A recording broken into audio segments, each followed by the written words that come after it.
Bol som šťastný, že som mohol mať v tíme tých najkvalitnejších hráčov. Ak si na nich spomeniem, uvedomujem si, aký šťastný vlastne som. Je to neuveriteľná postava, unikátna. Nemyslím si, že sa ešte niekomu niečo také v modernom futbale podarí. Pre Premier League a futbal to bude veľká strata. Všetci vieme, že je fantastický manažér, ale je to tiež skvelý chlapík. Mal na mňa obrovský vplyv. Vážim si všetok čas, ktorý sme spolu prežili.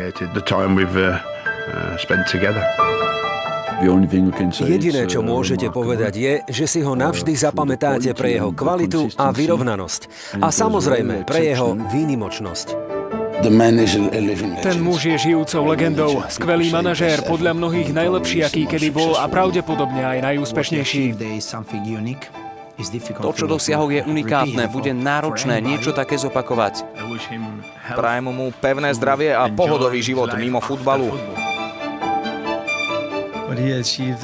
To, čo dosiahol s veľkým klubom, je fantastické. Opäť to dotiahol na čelo a jeho tým je majstrom. Pre futbal je to veľká strata.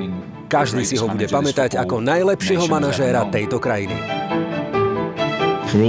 Za náš tým a našich fanúšikov mu želáme len a len to najlepšie. Rešpekt voči nemu podpisuje každé jedno slovo. Bude tu chýbať. Trvalo to rozprávkovo dlho a ja si to vážim.